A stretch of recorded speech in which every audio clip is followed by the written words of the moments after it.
सभी उपस्थित सभी जन को मैं यहाँ से संबोधन करना चाहता हूँ। और आज के दिन में जिस तरीके से देश भर में पार्वतीय क्षेत्र में जिस तरीके का एक कॉर्पोरेट लूट हो रहा है, जिस तरीके से पार्वतीय क्षेत्र के जमीन को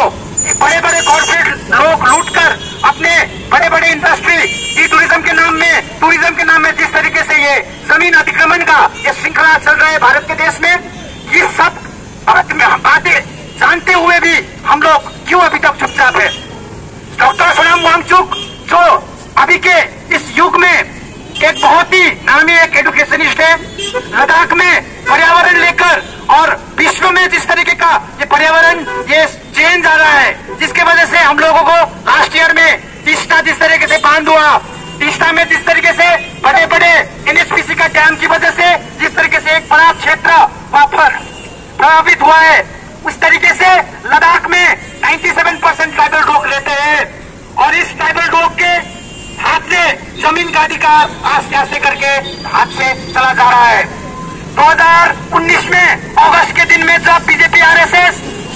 कश्मीर का 370 नियम वहां का प्रोगेट कर दिया, 370 को निकाल दिया, उस दिन वहां पर Kargil Ladakh UT without legislation हुआ। यूटी विदाउट लेजिस्लेशन के दिन कारगिल में वहां पर एक बड़ा सा रैली और विरोध प्रदर्शन हुआ था कि हम लोगों को कारगिल से, हम लोगों को कश्मीर से विच्छिन्न मत करो, कश्मीर और हम एक है बोलकर उसी दिन वहां पर एक बड़ा आंदोलन हुआ था। फिर भी ये साल के अंतराल में, कोविड के अंतराल में हम लोग का शिक्षा, स्वास्थ्य, सब व्यवस्था जिस तरीके से निजीकरण करके बड़े बड़े अंबानी अदानी के हाथ में जिस तरह से संपत्ति चला गया, 400%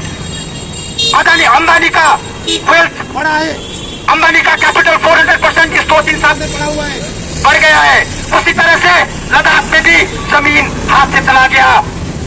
जिस तरीके से G20 के नाम पर तो एक साल आगे यहाँ पर दार्जिलिंग में बड़ा सा समिट हुआ था, यही G20 लद्दाख में भी अभी शुरू होने वाला है। लद्दाख का सुंदरता अभी देश के सब नागरिक को देखने को मिलेगा, मगर हम लोग टूरिज्म के नाम में वहाँ पर जिस तरीके से असमान एक विकास करने जा रहे हैं, वहाँ के लोगों को जिस तरीके से वहाँ पर पानी का समस्या हो रहा है, वहाँ पर जिस तरीके से रोड का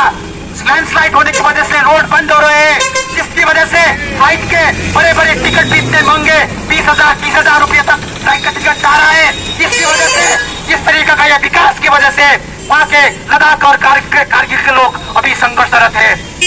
डॉक्टर सोनम वांगचुक ने 21 दिन का अनशन किया, उसके बाद लद्दाख और कारगिल के लोग निरंतर रूप से वहाँ पर रिले हंगर स्ट्राइक कर रहे हैं। अभी 10 दिन के इसके बाद 10 दिन नारी लोग 10 दिन वहाँ पर बड़े बड़े हंगर स्ट्राइक किए, उसके बाद युवा लोग का करने वालों को बात था, उसके बाद सीनियर सिटीजन के अनशन करने के बाद था। मगर 7 तारीख में जो कॉल दिया था वांगचुक ने, वो डॉक्टर सोनम वांगचुक ने जो कॉल दिए थे पद यात्रा के लिए, वो पद यात्रा के 2 दिन आगे वहाँ पर इंटरनेट बंद कर दिया गया है,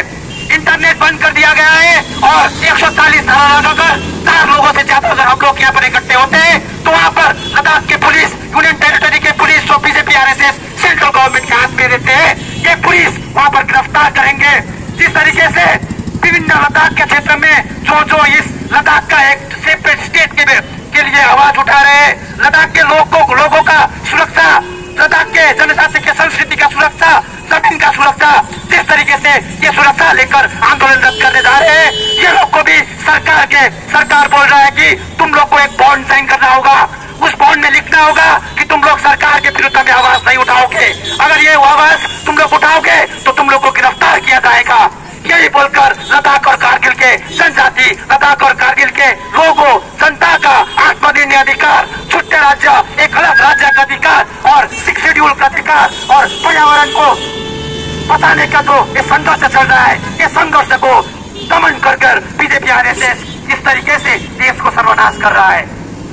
हम लोगों को पता है कि यही श्रृंखला बंगाल में भी होने वाला है, यही श्रृंखला दिल्ली के अरविंद केजरीवाल में भी होने वाला है, यही श्रृंखला झारखंड में भी होने वाला है। जिस तरीके से फांसीवादी चरित्र में हम लोग का देश जा रहा है, जिस तरीके से पार्लियामेंट से रातों रात एमपी लोग को सस्पेंड किया जा रहा है क्योंकि वो लोग मोदी को प्रश्न कर रहे हैं, इसी तरीके से लद्दाख कारगिल के लोग को भी बीजेपी आरएसएस के विरोध करते हुए लद्दाख और कारगिल के लोगों को भी इस तरीके का दमन का एक परिस्थिति झेलना पड़ रहा है। और हम जैसे लोग प्रगतिशील लोग, हम जैसे क्रांतिकारी सोच मुक्ति लोग, हम जैसे एक गणतांत्रिक पद्धति में चलने वाले लोग इस संघर्ष में अगर हम लोग लद्दाख और कारगिल के लोग के साथ नहीं रहेंगे तो हम लोगों के ऊपर भी धिक्कार है। इस देश के गणतंत्र जो हर एक नागरिक को अपना अभिव्यक्ति रखने का अधिकार देता है, इस देश का संविधान जो हर एक नागरिक को अपना अधिकार के लिए संघर्ष करके आग पर प्रतिरोध करने का अधिकार देता है, आस्ते आस्ते करके यही देश का संविधान को आस्ते आस्ते चेंज करने का ये बड़ा षड्यंत्र चल रहा है। और हम एक षड्यंत्र में चुपचाप बैठकर कोई हिंदू, कोई मुस्लिम, कोई बंगाली, कोई बिहारी, कोई गोरखाली बोलकर हम लोगों के बीच में यहाँ पर फूट लेने का प्रयास किया जा रहा है। ये फूट अगर इस फूट के विरोध में हम लोग आवाज नहीं उठाएंगे, अगर हम लोग यही सांप्रदायिक झगड़ा, यही सांप्रदायिक